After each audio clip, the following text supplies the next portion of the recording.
Bom dia a todos, agora formalmente. Bem-vindos na realidade, então, a primeira sessão, né, do oficial dessa 63ª reunião anual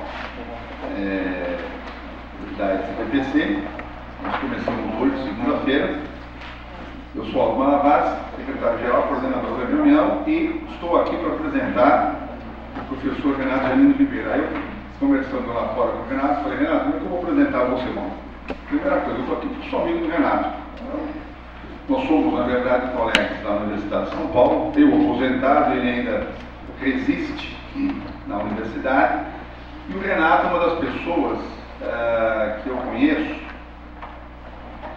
E outro dia, Renato, eu estava assistindo você na TV Cultura e vendo você falar, Renato, eu falei assim: meu Deus, né?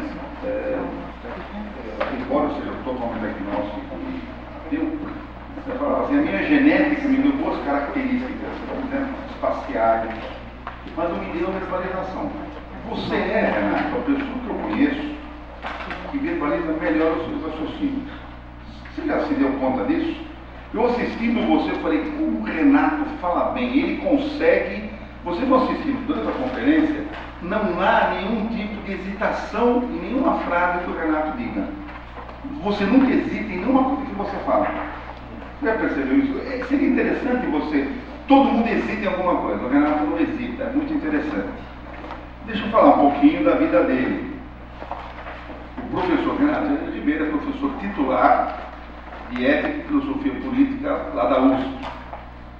Ele, professor titular, ele fez mestrado na Sorbonne, lá em Paris, depois fez doutorado na USP em 84, fez livre docência em 91 e fez concurso de titular em 93. O Renato foi muito importante, ele estava lá quando ele foi presidente da Cooperação Internacional na USP. É a época que a cooperação internacional deu um grande salto. Então, ele divide a cooperação internacional antes e depois, na verdade, do Renato. Ele foi condecorado em 98 com a Ordem Nacional do Mérito Científico. Ele foi secretário da SBPC, concorremos, ele e eu, para a diretoria, tá certo? Hoje ele foi também conselheiro, foi coordenador da Comissão Científica da reunião em Natal. E o Renato tem uma atuação realmente estrondosa em vários. Foi também uma outra coisa importante, eu estava me esquecendo, foi diretor da variação da CAPES, né? E durante a sua administração também, Renato, a CAPES sofreu um grande improvement, né? Sofreu um aumento de qualidade enorme. Eu lembro disso quando um jornal que é metralhadora giratória, que é de São Paulo, como você estava dirigindo, você lembra disso? A Folha publicou um suplemento de domingo sobre a pós-graduação, mostrando a seriedade da CAPES e do sistema de avaliação. Então isso também está no seu currículo. Eu acho que eu fico muito feliz do Renato ter aceitado vir aqui. Ele está com um sério problema nas costas, ele está com uma dor enorme. Nós vamos ter que talvez carregá-lo aqui. Mas será. E o Renato, então, vai falar hoje sobre a corrupção como ameaça à vida republicana. Eu acho que não há nada mais agradável do que ver o Renato falar sobre corrupção uma semana depois do que aconteceu aqui pertinho, numa capital chamada Brasília. Então, com muito prazer, me desculpe me estender um pouquinho, mas a amizade me faz isso. Obrigado, Renato, por você vir desde São Paulo e, por favor, vamos aprender com você um pouquinho sobre isso. Obrigado. Muito obrigado, Aldo. E muito obrigado a todos vocês que estão aqui. Para mim é um grande prazer estar na reunião da SBPC, é uma entidade com a qual me identifico muito. Como disse o Aldo, eu fui candidato a presidente na chapa de que ele fez parte.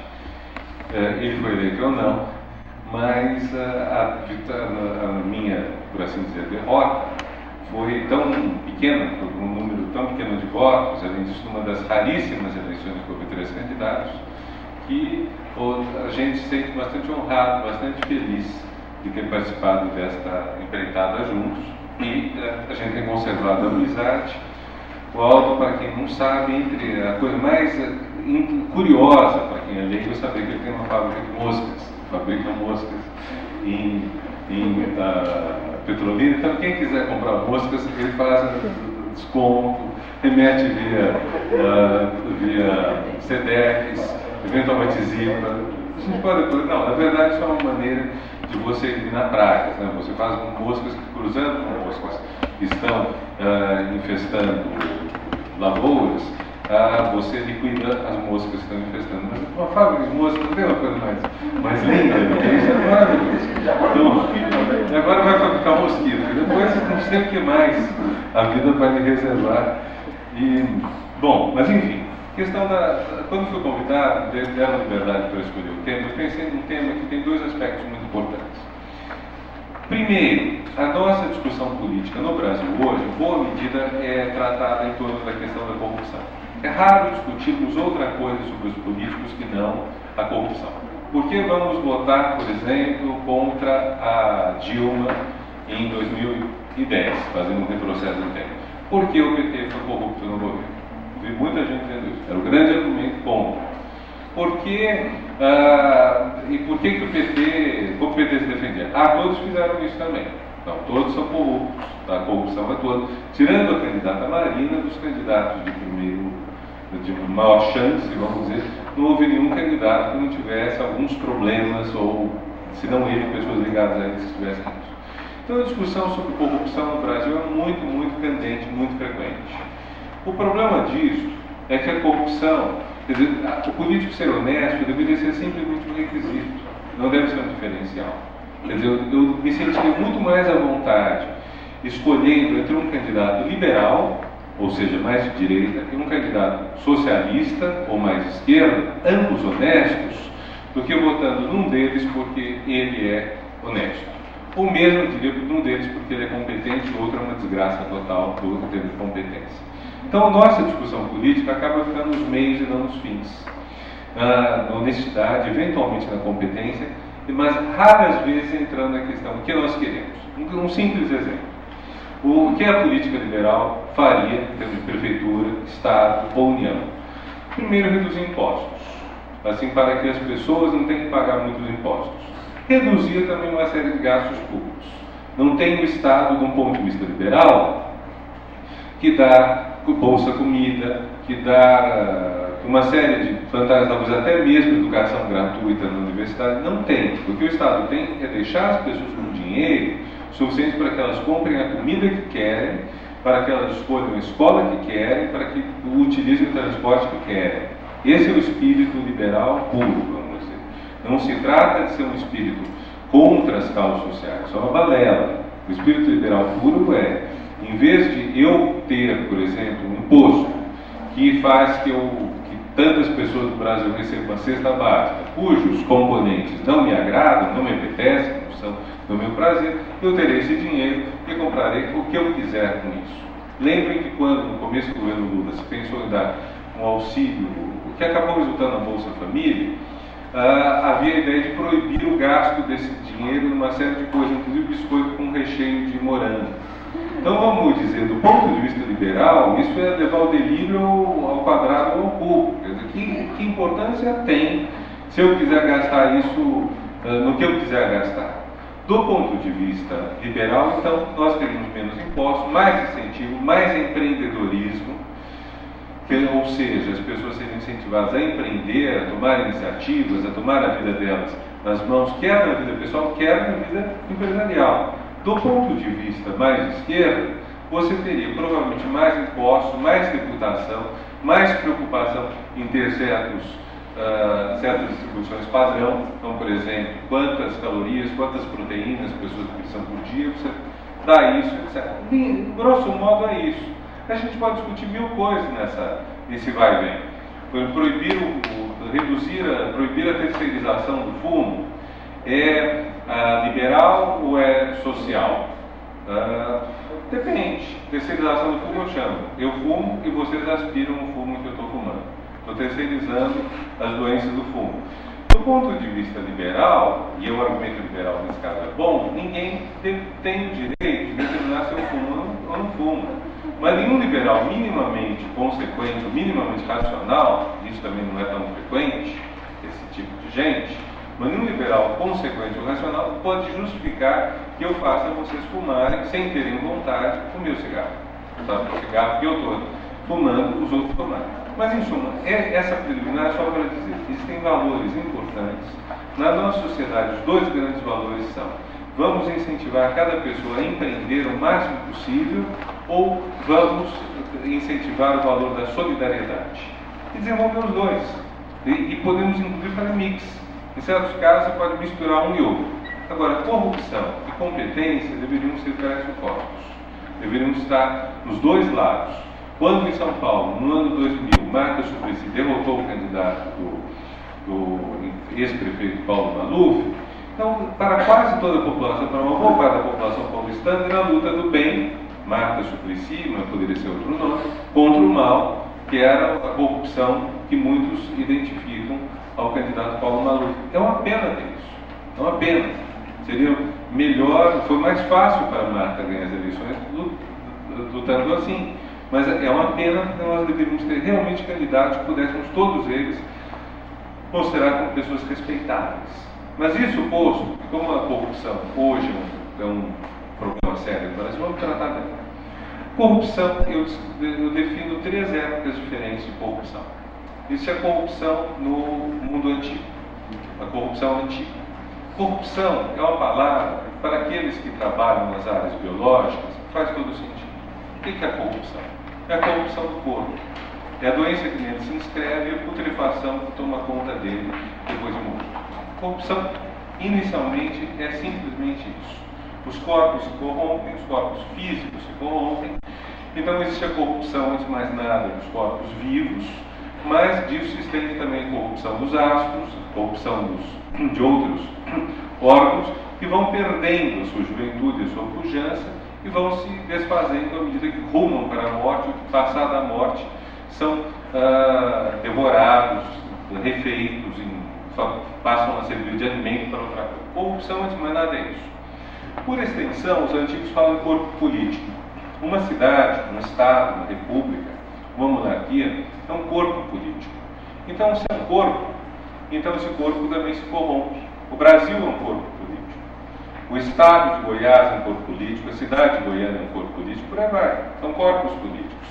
E esses corpos políticos, por serem corpos, por terem matéria, por serem vivos, estão sujeitos à corrupção. Mas onde se dá a corrupção para os antigos? Ela se dá, de mais nada, nos costumes que violam a defesa da causa comum. O que é mais importante num corpo político, se a gente tiver uma perspectiva republicana? É a res pública. Literalmente, traduzindo do latim, a coisa pública. Pegando um sinônimo muito querido da Igreja Católica, o bem comum. Então, o que é a república, senão um regime que está voltado para o bem comum? Vamos esquecer aquela bobagem de que república é quando elege o governo e monarquia é quando é sucessão. Isso faz tempo que não tem nada a ver. A Inglaterra é muito mais republicana do que aquele monte de república que tem na África. Na África, acho que hoje não há uma única monarquia, se eu não estiver enganado. Portanto, aquilo lá tem muito pouco de republicano. Alguém vai me dizer que o ditador do Iêmen, há 33 anos no poder, o ditador da Tunísia e o do Egito disputavam também esse hit parade dos 30 e tantos anos do governo. Alguém vai dizer que eles eram presidentes da República? Claro que não. Tem nada a ver. Então, pensando República como regime está voltado para o bem comum, não importa tanto se a Rainha Elizabeth aparece nas cerimônias, casa filho, carrega dívidas para a coroa britânica, etc. O que importa é que o sistema eleitoral britânico é um sistema voltado para a busca do bem comum, como os sistemas eleitorais democráticos, de modo geral, são. Então, do ponto de vista do bem comum, da república, que é uma ideia romana, uma ideia da antiguidade romana, da república romana, período que vai do ano 500 e o ano 50 a.C., por aí, mais ou menos, desse ponto de vista, a república exige que os costumes do cidadão sejam muito austeros, que não haja corrupção, que as pessoas não coloquem dinheiro público mas há um acréscimo. A República Antiga é extremamente misógina, ela é machista, ela não gosta de mulher. Ou pelo menos não dá papel à mulher, não dá papel para político à mulher. E a mulher é um perigo. Por que a mulher é um perigo? Isso a gente encontra de uma maneira engraçada em Montesquieu escrevendo sobre a República Romana, 2000 anos depois dela ter acabado. E ele diz: vou discutir aqui agora as leis no que dizem respeito à condição das mulheres e ao luxo. É interessante que ele associe mulher e luxo. Certamente o pessoal da Natura, do Boticário e da Avon adoraria isso, porque é exatamente a ideia de que existe um gosto pela beleza, um gosto pelo luxo, um gosto pelo enfeite, um gosto pelo adorno que seria feminino. Ora, a República é austera. Como que a austeridade pode dar conta de ter mulheres tão pintadas, tão enfeitadas, etc.? Ontem um amigo me contava que ele pegou um voo, não sei onde, para a Arábia Saudita, e que ao lado dele sentou-se uma mulher toda pintada, bem vestida, não chegava a ser mini saia nem nada, e ele dormiu durante o voo. Quando ele acordou, do lado dele estava uma burca. Era a mesma mulher, mas ela tinha colocado toda a fantasia saudita. Então vocês veem ali, bom, aquela mulher, como estava antes, é aquilo que os antigos deveriam. Por quê? Porque ela desviaria os homens da atenção à causa pública. Então você teria que ter uma certa descrição. Tanto que quando Roma vai terminando a República Romana, cada vez mais o papel das mulheres vai ficando importante. Alguém de vocês viu a série de TV Roma? Essa série tem vários erros.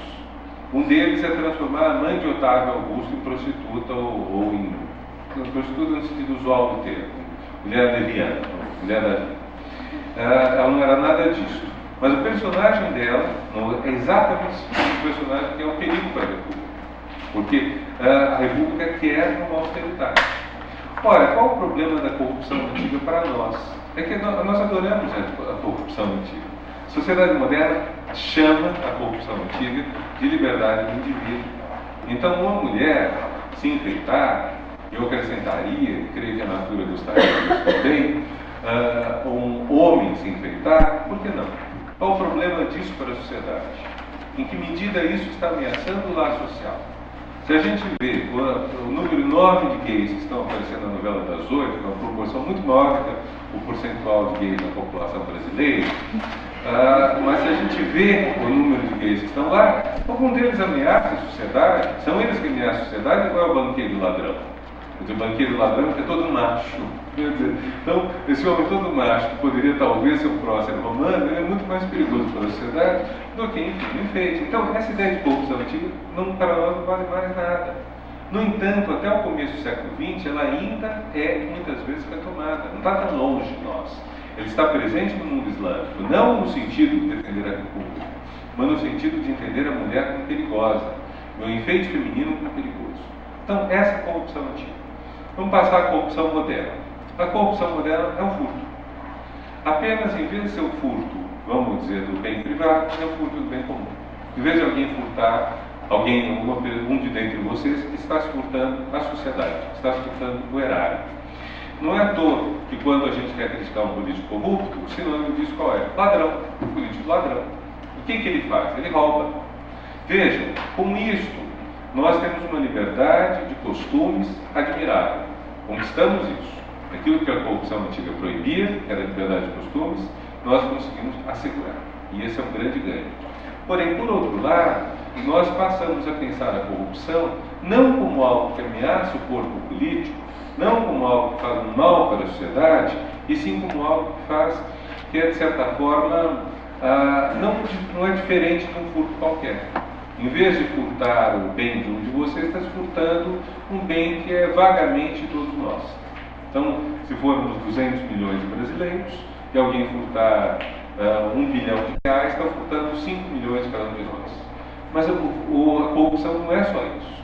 A corrupção, primeiro, ela está furtando dinheiro que tem um carimbo diferenciado. O dinheiro vai para a educação, vai para a saúde, vai para a defesa nacional, vai para a segurança. Então, o corrupto, ele está, o corrupto moderno, ele está apenas prejudicando os cofres públicos. Está fazendo que gente morra de fome, gente não seja educada, o país não se defenda eventualmente dos inimigos, a segurança pública não se mantenha. Então vejam, é uma dimensão diferente da do furto pessoal. É claro, quando furtam coisas da gente, podem furtar um luxo ou essencial. Pode estar nos furtando uma coisa desnecessária de usar ou uma coisa necessária de usar. Então não estou dizendo que o furto do indivíduo é mais nobre que o furto do bem comum. Mas o furto ao bem comum, a corrupção, tem esse problema muito sério, que é de ele fazer as pessoas, que é dele danificar o próprio laço social. Como sustenta uma sociedade desse jeito? E aí tem o segundo aspecto da corrupção moderna, que vai além do furto, né? Mostrei, as pessoas veem como furto, mas quero dizer, é mais do que furto. O segundo aspecto é desmoraliza. A sociedade fica desmoralizada. Quando nós vemos, vamos parodiar um pouco Rui Barbosa, tanto ver triunfar as nulidades, etc., o homem de bem sente vergonha de ser honesto. Não sei se vocês conhecem essa frase, eu acho que é belíssima, mais longo que isso, uma frase muito bonita. De tanto ver a desonestidade ser bem tratada, o que nos resta? Uma pessoa que segue a lei de trânsito e vê na estrada outros carros ultrapassando pelo acostamento, vai sentindo cada vez mais idiota. E aí chega um momento que se torna mais racional para ela fazer aquilo que destrói o laço comum. Quer dizer, qual o respeito nós vamos ter por isso tudo? E nós temos 1000 exemplos desse tipo de coisa na nossa sociedade, com a destruição que isso acarreta dos vínculos sociais, dos laços sociais. Laço social é o quê? Confiança no outro. E confiança nós podemos ter uns nos outros. E eu estou falando em todos os sentidos. Não é só confiança no governante. Eles formam uma classe, confianças podem ter uns nos outros. Se a sociedade está toda ela caminhando para um nível de cada um levar o máximo de vantagem, mesmo individualmente, sobre o outro. E aí eu chegaria ao terceiro ponto dessa definição inicial, que é a corrupção que eu chamo de pós-moderna. A corrupção moderna é a corrupção em que eu estou furtando dinheiro público, com todos os defeitos que eu falei, e que fazem, por sinal, que alguns países apliquem a pena de morte ao corrupto. A China, que tem uma altíssima corrupção, aplica a pena de morte à corrupção. Só que ela aplica um número mínimo, aqueles que são pegos, ou aqueles que interessa pegar. Mas a justificativa de executar um corrupto é essa. O dano que ele causa vai muito além do valor subtraído aos cofres. Ele causa um dano à sociedade que é brutal. Agora, esse furto é um furto que vai para o bolso da pessoa. Você abrir uma conta nas Bahamas, na Suíça, para você se vestir bem, etc. Essa corrupção moderna não vai muito além disso. Nós temos vivido nas últimas décadas o que eu chamo de corrupção pós-moderna. Não necessariamente o corrupto coloca o dinheiro no bolso. O corrupto muitas vezes coloca o dinheiro na caixa do partido político para fazer campanha. Você não consegue nas democracias atuais, com raras exceções, fazer uma campanha política sem ter financiamento. Esse financiamento acaba vindo de onde? De contribuições que você recebeu. E as contribuições que você recebeu em troca de uma prestação de serviço, que não é sua, não é uma prestação de serviço. Renato fez uma prestação que o órgão que o Renato dirige fez. Então, isso acarreta um dinheiro que eu recebo, reservo, que não necessariamente vai resultar numa casa bonita, em coisas boas para mim, mas pode resultar simplesmente na campanha partidária. Veja, eu posso ser honesto pessoalmente, eu não coloco esse dinheiro no meu bolso, mas vai para a sociedade. O que me chamou a atenção foi o primeiro episódio em que o então ministro José Dirceu foi acusado. Foi quando um colaborador dele, que tinha sido responsável, tinha trabalhado no estado do Rio, com um garotinho, agora foge o nome dele, é um nome meio diferente. Não era Esmeralda, alguma coisa, eu não lembro o nome. Oi? Valdomiro, não é nada diferente, não é Valdomiro, você tem razão. O Valdomiro foi gravar, e num certo momento da gravação eu estava recebendo 300 mil, soma em qualquer corrupto deve achar ridículo, estava recebendo 300 mil e ele perguntou à pessoa que o estava pagando, que o estava subornando, se ele podia ficar com 1% disso para ele, para despesas pessoais. Na época nós tínhamos a CPMF que descontava 0,38%. Provavelmente ele queria cobrir a CPMF mais alguma coisa. Quando o homem apareceu na gravação dizendo isso, eu falei, coitado, esse homem pessoalmente deve ser honesto. Ele está fazendo uma coisa que é para fazer alguma caixa de partido, mas ele pessoalmente, esse dinheiro não vai para o bolso dele. porque senão ele pegava o dinheiro todo e botava metade no bolso dele, o que quisesse, não tinha que prestar contas, por definição você não presta contas, e isso acaba trazendo uma coisa terrível. Veja o caso de Santo André, município do estado de São Paulo, cujo prefeito foi assassinado no ano de 2002, quando começava a campanha do candidato Lula, a campanha esta que ele ia dirigir. Foi assassinado e a história dominante, eu não sei se é verdadeira, a história dominante é que Celso Daniel teria tolerado a corrupção localmente, até perceber que a corrupção não era para o bem do partido, e sim para o bem de um grupo vinculado ao partido. E aí ele quis parar, e aí era tarde. É uma das histórias que se soube. Celso Daniel foi meu aluno, pessoa que eu respeito muito, eu não gosto dessa história, porque ela coloca em dúvida a honestidade dele, por isso que eu estou contando a história, a honestidade num certo sentido, porque por outro lado deixa claro que ele jamais teria colocado dinheiro no bolso dele, mas mesmo assim é um ato que não deveria ter sido praticado. Eu não sei se a história é verdadeira é terrível, não vou me somar a quem ataca uma pessoa de quem eu tenho a melhor impressão, mas como história, eu estou contando isso como história, há muitas histórias desse tipo, histórias de políticos que fazem uma caixa de campanha, e essa caixa de campanha não é feita com as custas do sangue, suor e lágrima deles, e sim do cargo que estão no Estado. Eu fui diretor da CAPES, e a CAPES funcionava num prédio que pertencia ao MEC, e havia um médico que atendia casos de emergência. Era um médico insuportável, um homem que falava sem parar, contava história, etc. Aí ele entendeu que, como eu estava com uma tosse, eu tinha que fazer uma autovacina. E fez uma carta para um professor da UNB para ele fazer essa tal de autovacina. Depois os médicos falaram que tudo era desnecessário no meu caso. E aí eu falei, bom, ele agradeço. Eu falei, não agradeço, não, depois o senhor dá uma bolsa para um aluno dele. Não, mas eu não posso dar uma bolsa, não é do meu dinheiro. A bolsa é da CAP. Ah, imagina, professor, o senhor dá uma bolsa para ele, assim, um favor paga outro.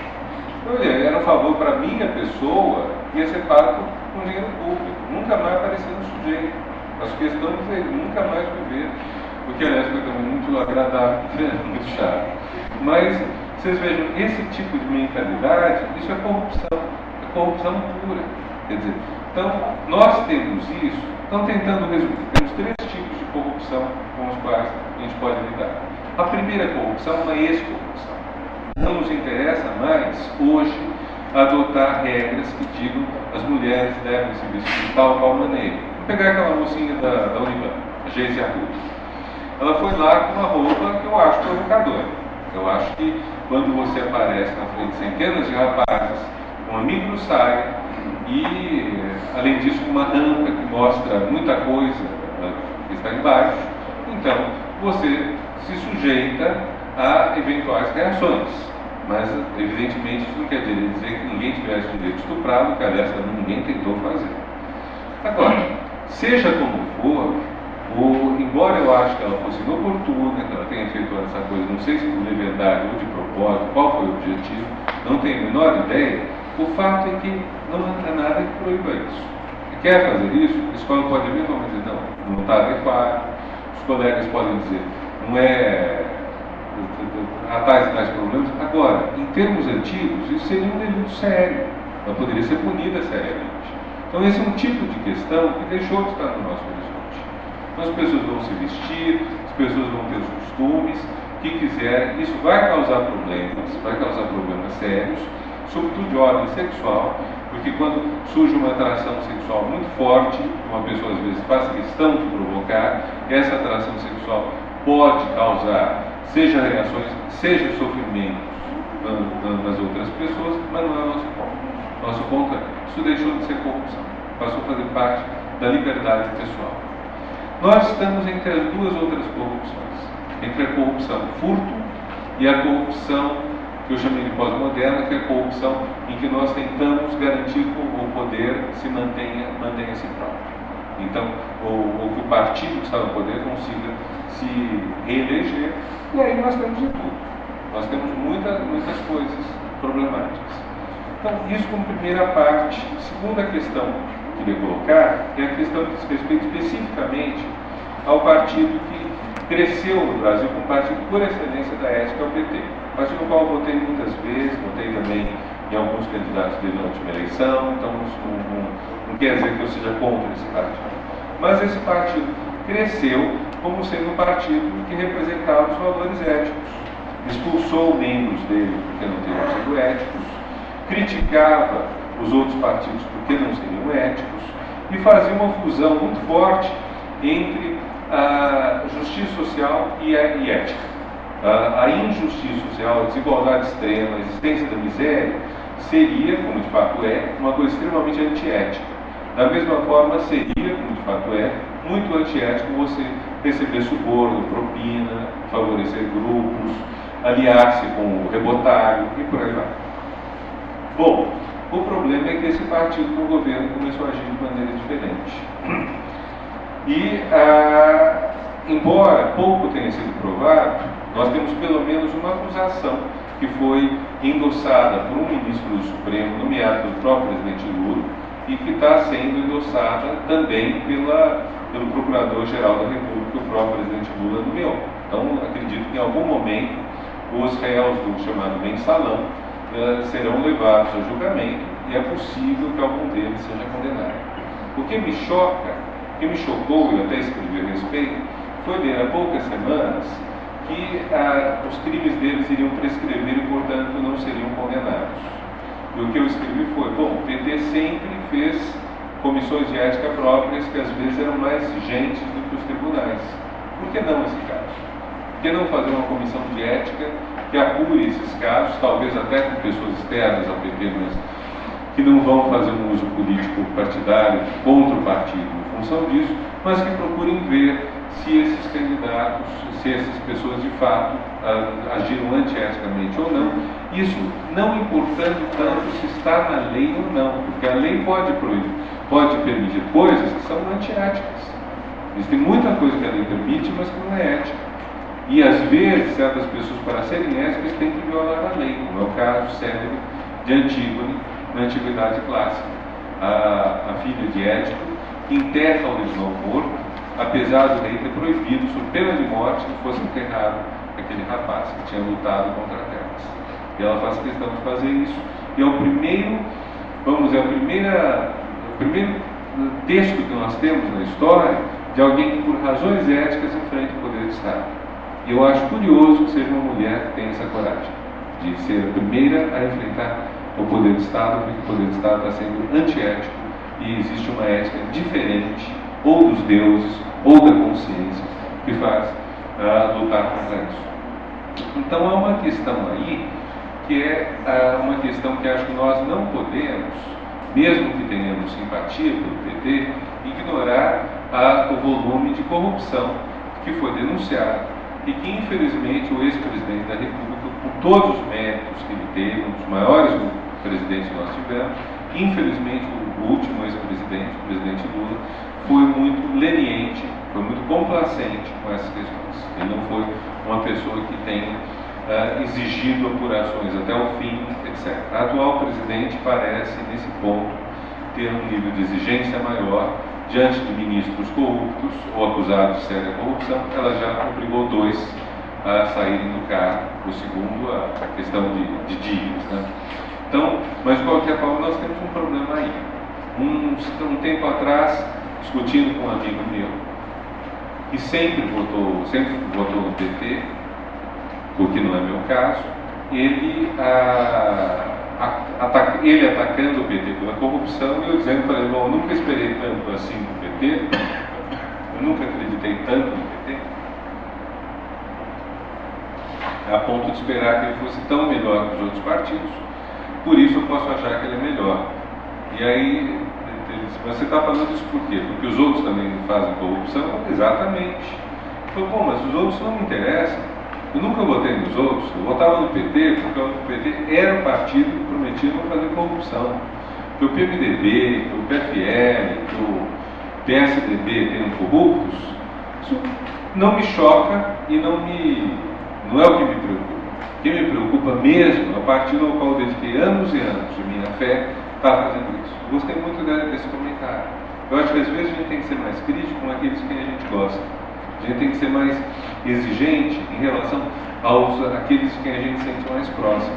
Criticar o outro ou simplesmente dizer este partido deve ser poupado para o bem do país, para evitar que volte a chamada direita, etc.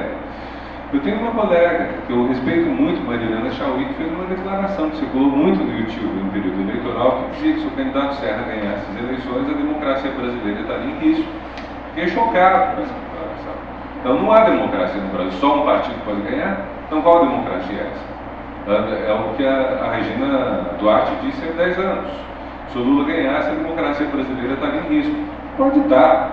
Quer dizer, acho que o que nós conseguimos nos últimos 20 anos é que nossos candidatos a presidente, com chance de se eleger, não põem a democracia em risco. Antes eles punham. Collor pôs a democracia em risco. No estado de São Paulo, nós tivemos governadores e prefeitos que eram figuras claramente antidemocráticas. Em vários estados e municípios isso houve e ainda há pessoas comprometidas com a corrupção, com a violência, etc., até o fundo, mas nós conseguimos um avanço nisso significativo. Então, acho que justamente quando nós temos simpatia por um lado, nós temos cobrado mais. Em vez de nós dizermos o outro lado é pior por causa disso, nós temos que cobrar mais. Porque senão nós vamos fazer o grande erro que acabou aniquilando o comunismo, ou pelo menos a União Soviética e os países dela, em seu torno. Todos os crimes deles cometidos eram perdoados em função de algum valor mais alto. Era a luta dos trabalhadores. Então se podia fazer os piores crimes, os piores estragos. Isso não é aceitável. Mas vejam, o que eu estou propondo aqui é uma articulação entre ética e política. Essa articulação não é fácil, porque a política muitas vezes ultrapassa a ética. Mas a questão da luta contra a corrupção é o cerne, é um dos cernes da exigência de ética na política. O outro é que a política se faça para acabar com miséria, acabar com sofrimento humano, etc. Mas um cerne muito importante é que não haja corrupção. Então esse é um ponto, vamos dizer, de certa forma, um segundo ponto, depois dessa parte mais positiva, dos tipos de corrupção, o segundo ponto era esse. Quer dizer, como é essa coisa complicada de que um partido que se construiu na condenação mais severa à corrupção tenha sido no poder complacente com a corrupção. Não sei nem se foi complacente com a corrupção. O que isso causou em grande número de ex-petistas, ou de ex-simpatizantes do PT? De todo um grupo grande de pessoas hoje no Brasil, dos quais talvez o mais destacado, o mais conhecido eticamente seja Hélio Bicudo, que é um homem que foi o grande combatente contra o Esquadrão da Morte em São Paulo, correu risco de vida, ocupou várias posições dentro do PT e nas últimas eleições assinou um manifesto contra o PT e defendendo o Serra, por considerar que o PT, um partido, tinha apodrecido, tinha se corrompido completamente. Esteja ele certo ou não, vejam porque significa a perda de uma referência moral, não é pouca coisa. Outros foram para o PSOL, outros foram em outras eleições. Acho que esse é um ponto que tem que ser meditado com seriedade, também e sobretudo por aqueles que ainda mantêm, a maior parte da população brasileira, segundo o resultado eleitoral, simpatia pelo partido que está no governo. E a minha última questão seria: é possível fazer política hoje sem corrupção? É uma questão delicada. Porque vejam, a corrupção, durante muito tempo, talvez não para os mais jovens aí, mas para muitos de nós, a política cresceu mais ou menos da seguinte maneira: o Brasil é um país corrupto e um país subdesenvolvido. As duas coisas andam juntas. Corrupção e atraso são parceiros. Eu estou lendo um livro sobre Camboja, de um americano. Corrupção e atraso, assim, super juntas. A gente olha histórias que alguém faça sobre os países árabes mais pobres, sobre os países africanos, sobre boa parte da América Latina, corrupção e subdesenvolvimento juntos. Só que a Itália tem um primeiro-ministro que passa uma boa parte do tempo dele tentando redigir leis pelas quais ele não possa ser processado pelos crimes de corrupção que ele comete. Bom, isso é a Itália. A França tem um ex-presidente que está sendo processado, Jacques Chirac, e quando ele concorreu à reeleição, uma parte toda da população ficou na dúvida entre votar no estelionatário e no racista. Racista era Le Pen, estelionatário era o presidente da República, Jacques Chirac, que acabou se reelegendo. Muita gente falou: vamos votar no escroto estelionatário. Os Estados Unidos tiveram até pouco tempo um vice-presidente, Dick Cheney, extremamente envolvidos na corrupção do Iraque, ou seja, as firmas que ele representava receberam grandes e poucudas verbas para fazerem serviços militares no Iraque. Eu, aliás, antes da invasão do Iraque, em 2002, estava nos Estados Unidos e vi um defensor da invasão do Iraque explicando que ela não ia custar nada aos Estados Unidos, porque todas as despesas iam ser pagas com petróleo iraquiano. Eu nunca tinha visto um ladrão, assim, na minha frente, falando tão claramente: eu sou um ladrão, vou roubar do Iraque para o Iraque pagar a invasão que nós vamos fazer. Com outras palavras, estão dizendo isso. Eu estou falando de países envolvidos. A Espanha tem escândalo após escândalo de corrupção. A rainha da Holanda, não atual, anterior, teve que se abdicar ao trono há coisa de 30 anos, que o marido dela, o príncipe consorte, estava envolvido na corrupção de uma companhia aérea americana chamada Lockheed, uma história de corrupção que é bastante abrangente. Então, é duvidoso saber se a corrupção hoje é um privilégio dos países desenvolvidos. Talvez aqui nós tenhamos outros tipos de corrupção. A corrupção pequenininha, corrupção que está entre a gorjeta e a corrupção, sabe, do funcionário público que atende vocês, ou que nos atende. Isso no Brasil até está diminuindo muito, mas essa grande corrupção está muito forte lá. E só mais um ponto que eu gostaria de comentar é que nós temos índices de percepção da corrupção que aparecem na Transparência Internacional, como a entidade faz um trabalho importante, mas nós são índices de percepção, não são de realidade da corrupção. A realidade da corrupção é difícil de saber qual é. Então, uma parte dos assuntos denunciados de corrupção pode ser realmente irrisória comparada com a corrupção verdadeira, que pode não deixar traço nenhum, não pode deixar nenhum rastro. Quando o governo aumenta os esquemas de controle, e eu vivenciei isso quando estava na CAPES, aumenta o controle disso, daquilo, etc., talvez ele esteja apenas tornando mais fácil pegar a pessoa que comete um erro, famosa compra de clipes sem licitação, é mais fácil pegar essa pessoa e mais difícil pegar o esperto mesmo. Porque existe certamente um nível de corrupção de que nós nem tomamos conhecimento. Então são questões difíceis. Eu colocaria, quer dizer, realmente eu sei, vocês vão falar o que quiserem, mas eu gostaria sobretudo de colocar essas questões para a sua reflexão. É possível ter uma política sem corrupção e como? E a outra questão é, como se dá que um partido que fez da luta contra a corrupção sua bandeira tenha dado muito tempo? Aliás, dois partidos, que o PSDB saiu do PMDB justamente porque o PSDB não suportava mais a corrupção que, a seu ver, era representada pelo Orestes Quercia, então governador de São Paulo, e outros líderes, com os quais, aliás, o PSDB se aliou no ano passado. Então, nós temos dois partidos, os dois partidos talvez melhores que o Brasil tem, dois partidos que têm alternado, têm ocupado as posições governamentais nos últimos 17 anos, e, no entanto, nos dois cabe a questão da por que a corrupção. E há corrupção neles, talvez, porque é possível governar sem corrupção. Então, as perguntas que eu gostaria de ouvir vocês a respeito. Muito obrigado.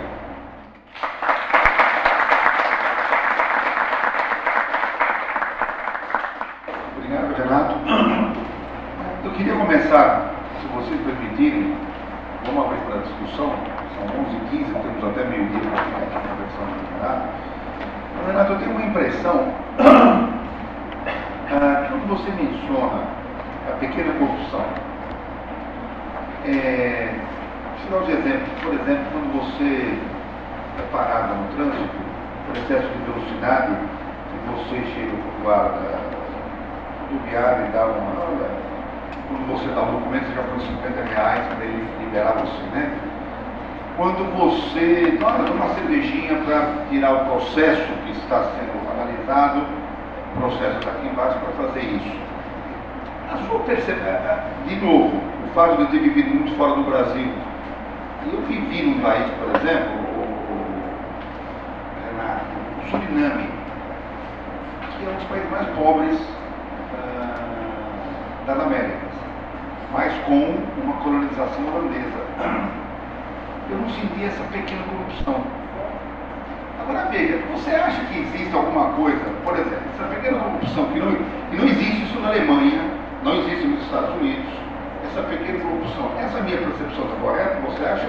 Será que os países nórdicos, por exemplo, a Escandinávia, os exemplos que você deu, eu achei, ó, França, Estados Unidos, a Itália é fantástica, né? Por exemplo, a própria Espanha, né? Berlusconi, agora, será que há algo com educação? Porque toda a América Latina é altamente corrupta, e aí também, os tempos que eu vivi no México, no Chile, Costa Rica, até na Costa Rica, essa pequena coisinha. Será que há algo impregnado na educação dos países mais pobres? E aí vou dar um exemplo que me chocou muito. Eu estava trabalhando para as Nações Unidas, na África, e tivemos uma reunião resolvendo se íamos ou não ajudar 100 milhões de dólares para o combate ao transmissor da doença do sono, que na realidade diminuía a quantidade de proteína da população. E o ministro da Agricultura, não, da Saúde, disse assim: sim, está ótimo, se vocês mandarem, não vou falar que país é, mas se vocês mandarem esses recursos, quanto pode ir para o meu bolso? E era um americano, um inglês e eu brasileiro. Eu disse, os dois se entreolharam, eu falei, isso poderia repetir? Não, porque aqui existe aquilo que o Maluf fazia lá em São Paulo. Ele disse publicamente: quanto eu posso ficar no meu bolso? Você imagina, nós voltamos para Genebra, o que ele fez? Vamos ou não dar o dinheiro para esse pessoal da África? Qual a sua impressão? Você acha que, primeiro, a pequena corrupçãozinha, a história entendeu? Pequena coisinha para acelerar, é uma coisa nossa? Ou essa minha percepção errada? O que você acha que é? Olha, em muitas sociedades em que o Estado é uma criação relativamente nova, o Estado moderno, o Estado mais ou menos imparcial, o Estado objetivo, o compromisso da pessoa com a família, ou o clã, ou o grupo, é muito importante. Então, nesse sentido, para nós é difícil entender esse tipo de atitude. Mas é real, vamos dizer, está arraigado em costumes. Isso acontece muito na África, isso acontece em certos países da Ásia, e isso acontece ou aconteceu em parte do Brasil. Lembro uma ocasião em que eu li no jornal que um político estava dando uma entrevista numa TV de um estado menos desenvolvido do Brasil, e o político disse: eu vou empregar mesmo minha família inteira. E aí quando ele falou porque se eu não cuidar da minha família, quem vai cuidar dela? E aí o cameraman não aplaudiram. Então, quer dizer, não é tão fora. Quer dizer, essa ideia de que você tem um compromisso com o seu grupo é uma ideia que aparece em muitos lugares. No Brasil ela está diminuindo muito. Por quê? Porque a nossa sociedade se individualizou muito. A sociedade ocidental é uma sociedade individualizada. Você não é mais uma Lavazza, eu não sou mais um Ribeiro. Você é você. Pode ter todo o carinho que tem pela sua família, etc., mas você não está representando um vasto clã que defende determinados interesses, etc. E isso talvez esteja ligado também a uma outra ideia que eu acho que a gente tem que levar em conta, que é o seguinte: há escassez ou não há escassez? Quando há escassez, a gente gruda como elemento para enfrentar a escassez no mais visível. Pega a Iugoslávia. A Iugoslávia é um país que aparentemente funcionava direito. Um monte de etnias, em comum uma única coisa: eram eslavos eram eslavos. Muçulmanos, católicos, ortodoxos, todos eram eslavos. Mas o resto muito diferentes etnicamente. Aí o país entra numa crise econômica brutal. Então, qual a identidade que eles correndo recriam, intensificam? Croata, sérvio, bósnio, montenegrino, sei lá o que mais. Então, não é que haja uma coisa milenar de ódios entre eles. É que num momento em que há uma escassez, a gente procura uma identidade. Provavelmente muitos dos problemas entre Israel e Palestina se resolveriam se os palestinos tivessem futuro. Sabe, vocês têm um futuro, vocês podem ter um emprego, podem ser empreendedores, podem exportar. Do jeito que Israel trata, é claro que para o palestino a única coisa a fazer é matar o inimigo que os devasta. Não tem muita outra opção de futuro. Agora, da mesma forma dentro da autoridade palestina, você tem muita corrupção. Como há uma escassez grande, agora, escassez, é claro, é relativa, porque há pessoas para quem não ter o carro do ano é escassez. Mas, vamos dizer, primeiro de tudo, nós temos que pensar que tem várias culturas nas quais essa questão do dever com a tribo, com a família, com a cidade, com a etnia, é tão forte que o dinheiro vai, esse ministro talvez seja simplesmente um ladrão, mas ele poderia estar querendo colocar o dinheiro para proteger a tribo dele, como o Saddam Hussein fazia, enchendo de gente da cidade natal dele, o poder. Agora, no caso nosso, que já é um pouco diferente, porque isso tudo na nossa sociedade já se fragmentou muito. Nós não estamos aqui para defender a família. Então, se eu sou guarda, eu pego um dinheiro, se existe a circulação de corrupção, isso é uma fragilidade do Estado que eu acho que está ligada também com uma certa percepção de escassez. Veja, por exemplo, assistência médica. As filas começam com uma antecedência extraordinária, às vezes de véspera. Então, numa situação dessas, o pavor que as pessoas têm de que não sejam atendidas é muito grande. Se você tiver um sistema de fila, que você chega às 8 da manhã e você saiba que a única diferença de chegar às 8 da manhã, às 8 da noite, da véspera, é que você, num caso, será atendido mais antes do que o outro, e num caso, você terá ficado das 8 da noite até as 10 da manhã, no outro das 8 da manhã, ou digamos das 2 da tarde até as 4 ou 5 da tarde, muitos desses problemas diminuem, eu acho. Agora, eu estou tentando evitar a ideia de que seja um traço cultural, sabe? De que haja um traço cultural que seria de certa forma algo quase inexplicável, mas o cultural entra em si, primeiro, nesse enfrentamento da escassez, e outro lado é a questão da distinção do público e do privado. Praticamente, essa distinção ninguém nasceu com ela, não é original, não está vamos dizer, no DNA, na criação. A distinção público e privado é uma coisa que foi sendo criada ao longo dos tempos. Os reis medievais europeus não tinham distinção entre o dinheiro deles e o dinheiro da coroa, o dinheiro do Estado. Agora, isso foi se construindo e é muito difícil de você construir e muito difícil de você manter. Então, quando a pessoa tem uma função pública e ela pensa, eu posso usar essa função pública para oferecer dinheiro, por exemplo, multas que eu deixo de cobrar, outras coisas assim, isso está ligado a essa não separação. Problema, quase toda a discussão que eu acompanhei sobre corrupção no financiamento público hoje é uma discussão que pergunta como podemos aumentar os mecanismos de transparência para tornar mais difícil alguém roubar.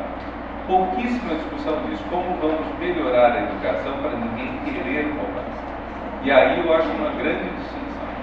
Eu posso aumentar todos os controles, o Aldo trabalhando vinculado ao governo, eu trabalhando no governo, todos nós, de alguma forma, tentamos aumentar a transparência. Agora, veja, aumentar a transparência, deixar claro para quem vai o dinheiro, onde ele é gasto, etc., reduzir, porque isso é muito bom, mas melhor ainda seria se a pessoa não fizesse o ato corrupto, porque realmente acha ruim, porque realmente vai dormir mal, sabe? E esse princípio ético, eu creio que não exagero se eu disser que a maior parte das pessoas aqui, se não todos, provavelmente tem princípios éticos em algumas coisas que elas vão sentir mal. O que vai sentir mal? Vai variar para uma pessoa ou outra. Eu, por exemplo, quando alguém me dá um troco acima do que deveria ser dado, eu não gosto. Eu faço questão de corrigir isso. Tem pessoas que não agem assim, mas eu não estou nem entrando no mérito de qual são corretos ou não, estou entrando só. Existe um sentimento ético que está presente em muitas pessoas. Esse sentimento ético teria que ser mais trabalhado. Acho isso. Por favor, diga o nome para depois saber o nome e de onde você é. Se eu quer levantar, você sabe que eu levanto, a voz está melhor. Eu sou o Jutorito, sou professor de ensino médio aqui em Goiânia. E eu gostaria de parabenizá-lo, foi muito elucidativa a palestra. Eu queria perguntar ao senhor a questão do financiamento público. O senhor levantou a questão da como combater e tal, e o Lula, inclusive, antes de sair do poder, ele falou que ia ser uma das bandeiras dele defender o financiamento público das campanhas eleitorais. E a gente sabe que isso é um engodo porque o Caixa 2 ele funciona exatamente em dinheiro vivo, é por fora, é mais um custo que o cidadão vai ter que arcar. Eu queria que saber o que o senhor pensa disso. E só mais uma questãozinha curta, quero aproveitar o momento, é sobre assim, quando o PT chegou, houve a ideia mesmo de que a corrupção, né, eles iam combater a corrupção e tal. E gerou um desencanto. Aí eu queria ver se o senhor me enxerga o que eu enxergo, seria mais ou menos assim. Eu tenho uma sociedade que está caminhando, quer melhorar de vida, quer estudar, quer progredir, e virou as costas para a política. Aí o jovem não quer mexer com isso. E aí vem a proposta da lista fechada. Os caciques partidários vão colocar seus filhos, parentes e tal. Eu queria que o senhor fizesse uma análise sobre isso. Por favor. Bom, para quem não está a par, a questão é o seguinte: quando se fala em reforma política no Brasil, isso tem muitos significados. Se falar no termo significado popular, provavelmente é exigir fidelidade partidária, ou seja, o deputado ou o eleito não trai o partido pelo qual foi eleito, nem os eleitores que têm votado. Isso o Congresso não teve muita coragem de impor, mas o Supremo impôs. Só que não está sendo aplicado, demora tanto tempo que não sai. O segundo aspecto de reforma política que apela ao povo é o voto facultativo. É uma coisa que é uma opinião muito dividida. Eu tive uma discussão por um tempo com um grupo de estudantes de um curso em Belo Horizonte que rachou mais ou menos na metade. Eu pensei que tivesse muito mais gente contra o voto obrigatório do que tem. Mas, pelo menos, eu só estou falando de um curso em Belo Horizonte, gente. Não dá para ser uma amostra total para o Brasil.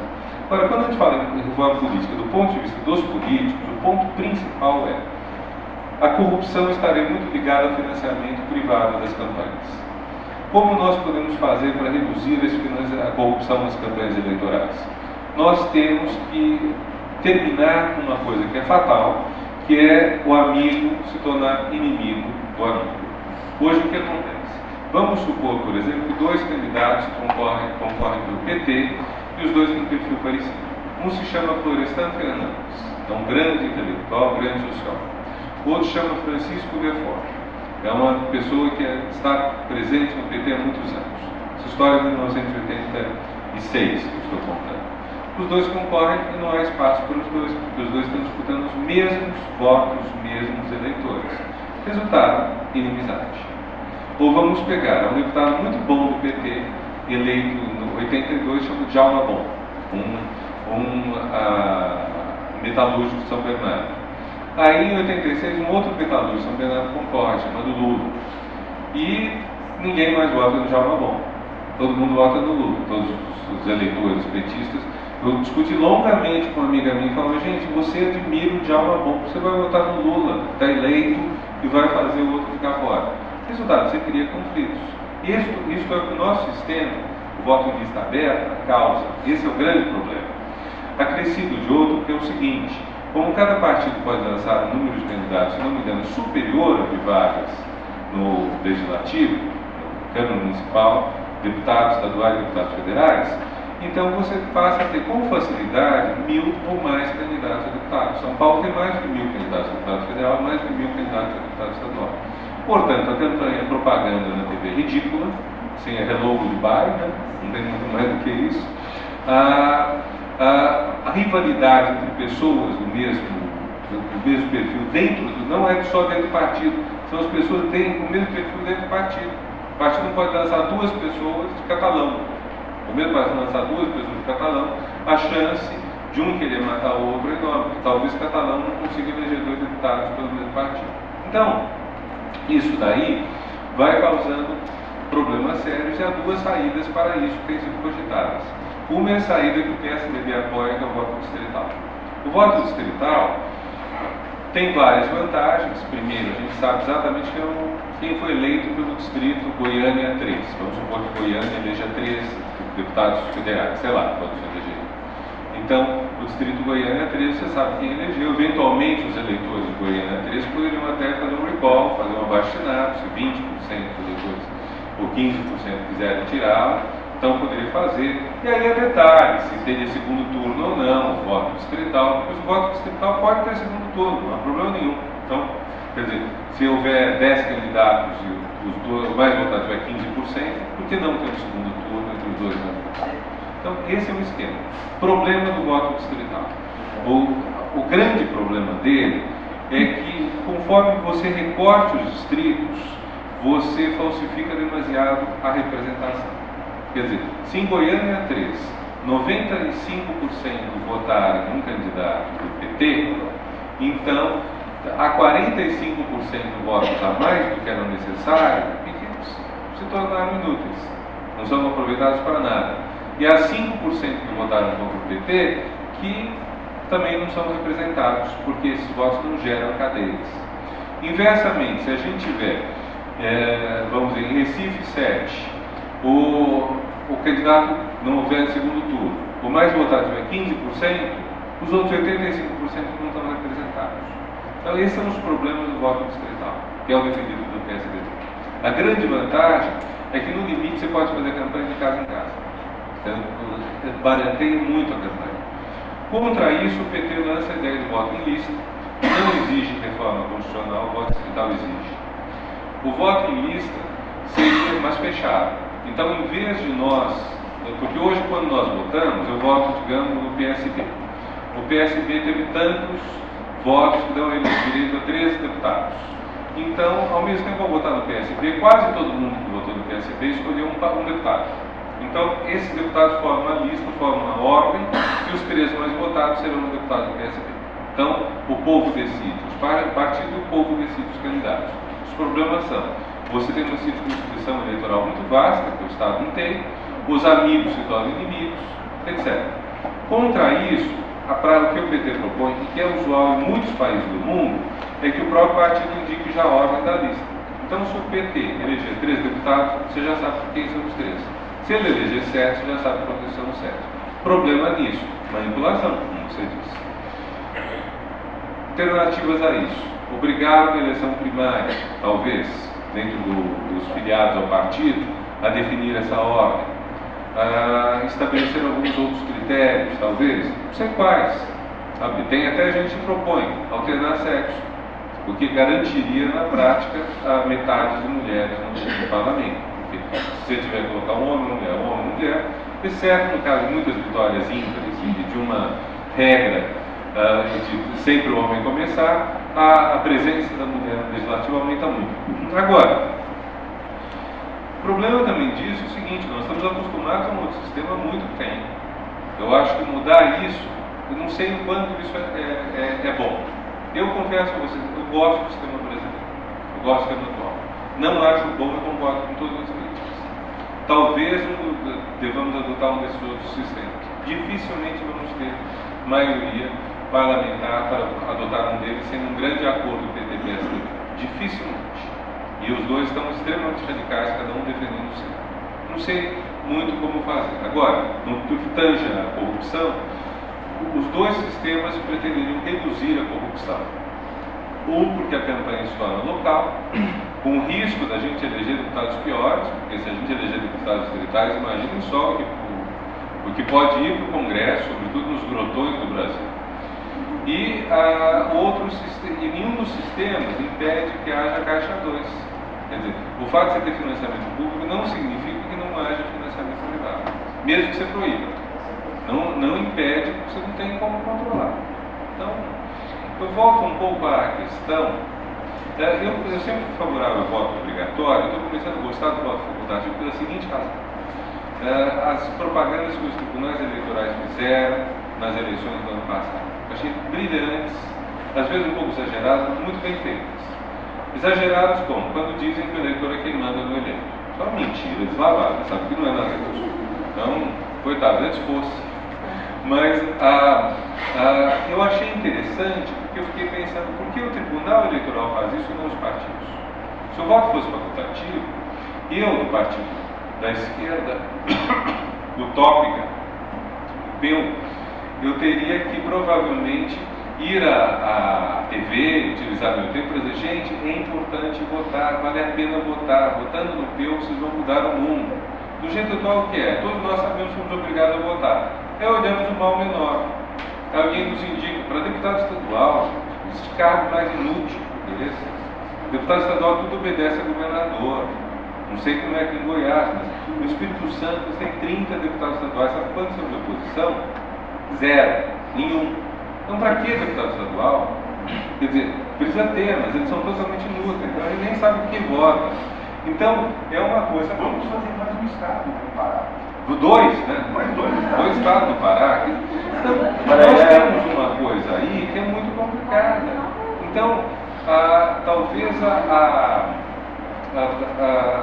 quer dizer, se os partidos tivessem eles próprios que pregaram às pessoas, olha, vale a pena votar, não em abstrato, quer dizer, não a coisa do TSE, votem porque segundo a teoria tal, aquilo é altamente teórico, tudo fora da realidade, mas votem no partido tal, se você quer acabar, vamos fazer uma campanha anti-Lula, você quer acabar com a corrupção do PT, vote aqui no PSDB.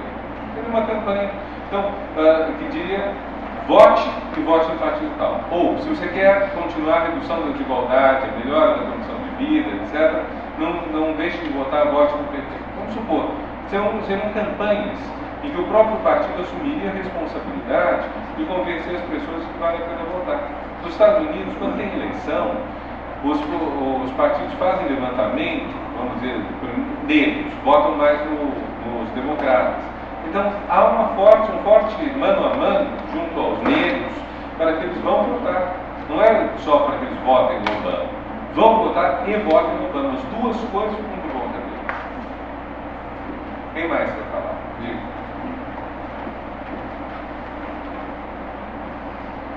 Bom dia. Sou Jair, presidente de Salvador.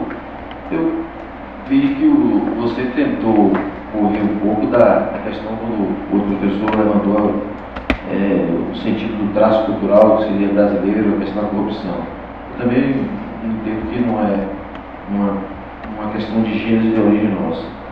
Mas é interessante dialogar um pouco com o Roberto da Mata, e aí você levanta a questão sobre esse, eu diria assim, um empreendimento hoje, um grande negócio que os partidos políticos transformaram em deslocar a investigação do plano pessoal para o plano partidário. E aí é o meu questionamento. Essa questão que eles fizeram em transpor para o plano partidário as investigações, eles estariam a serviço do partido. As instituições, como o Judiciário, não estão tentando se orientar ainda nesse sentido de descortinar essas investigações pela fragilidade que o Judiciário tem, as polícias têm, para tentar levantar essas investigações de pessoas notáveis. Exatamente a sua pergunta. Você poderia só refazer a Não. visão dela? Dentro do que você levanta, em que há uma transferência do plano pessoal, privado, a corrupção no Brasil, no sentido da política, no espaço público, a pergunta é o seguinte: quando o PT usa dessa habilidade, essa inteligência de transferir essa corrupção para o partido, o judiciário, o sistema de defesa social, ele está fragilizado mesmo com todo o sistema de leis, investigar pessoas notáveis? Essa que é a questão. Está, né? Está, nós temos muitos problemas aí, a morosidade do judiciário, a possibilidade de recursos. Uma vez eu estive numa banca junto com o ministro José Carlos Moreira Alves, que tinha sido presidente do Supremo Tribunal Federal. E ele me disse o seguinte, falou: olha, professor, nós temos um número enorme de recursos a julgar, o STF julga milhares de processos por ano. A Corte Suprema Americana talvez 50, 100 por ano. Mas ele disse: se eu fosse advogado, eu iria, defendendo uma pessoa acusada de furto, roubo, assassinato, eu iria pedir ao juiz que anexasse a lista telefônica, né, que existia, ao processo. E na hora que o juiz interferisse este apenso, como seria o termo técnico, ao processo, este ou qualquer outro, eu iria até o Supremo alegando que o direito constitucional de defesa foi cerceado. Para vocês terem ideia de que tudo pode ir até lá. A proposta do ministro Peluso, presidente do Supremo, no sentido de que as decisões, quando cheguem à segunda instância, sejam imediatamente executadas, é ótimo, porque você para de ter essa coisa daquele assassino confesso, Pimenta Neves, que demorou 10 anos para ser encarcerado, provavelmente logo será solto a qualquer pretexto que seja. Então, há coisas que são lamentáveis, que têm a ver com essa falta de aparelhamento, uma legislação extremamente caótica que nós temos, porque não é culpa só do judiciário. A nossa legislação é muito ruim. Nós temos que pensar muito a respeito disso tudo. Agora, quem está no poder se beneficia de um grande número de vantagens. né, grande número de coisas a favor, então fica complicado. Por exemplo, a questão que está sendo discutida hoje, né, discutida meio na surdina. O presidente Lula é um homem que se tornou extremamente popular no mundo afora. Está ganhando muito bem para fazer palestras. Houve uma palestra, não sei quantas deu, sobre uma palestra que ele ganhou R$200 mil. E o que eu acho curioso é que o PT, que anos atrás discutiria isso eticamente, não discute. Eu deixo claro, não vejo problema nenhum. Se ele está ganhando R$200 mil, muito bem, desde que isso daí não seja em troca de qualquer favor do governo brasileiro à empresa em questão. Aí é indecente. Mas vejam, isso era a questão que o PT discutia.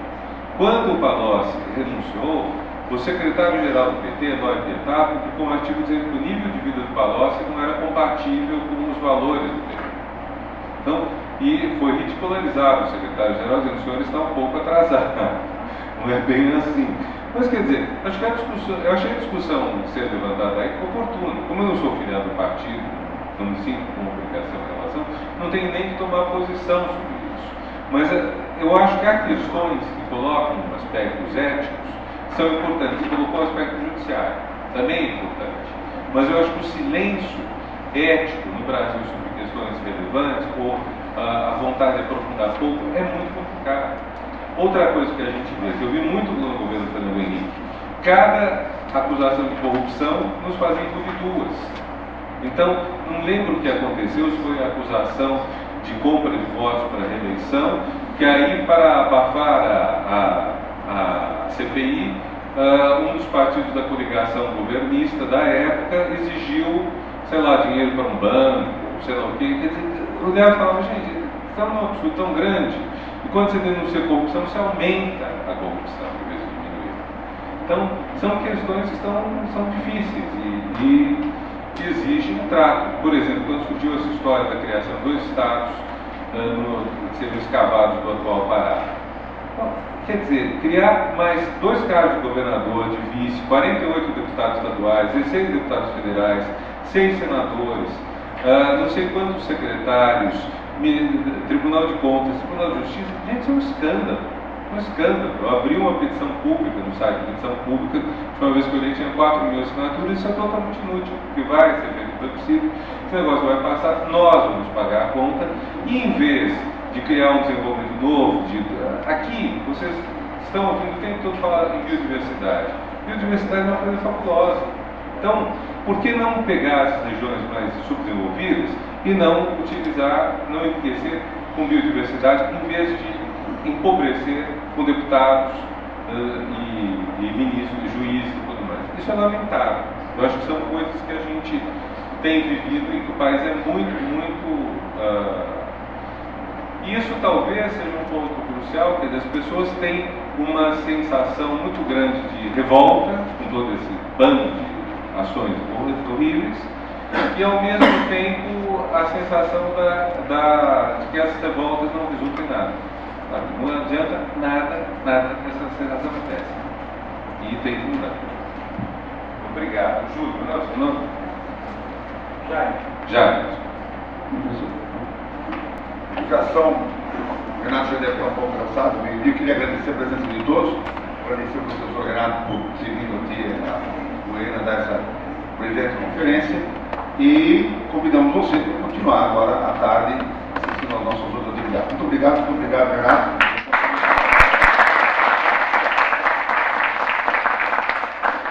Vocês vejam que a SBPC tem uma coisa de cidadania, entre muitas outras, que é a pontualidade, né? É uma coisa fantástica. Qualquer lugar para você vá, as ações são muito pontuais, até porque as salas vão depois ser ocupadas por outras pessoas, até porque as pessoas têm os compromissos. Isso eu acho que é uma coisa que me... E até as coisas dão orgulho da gente, viu? Boa tarde, boa semana.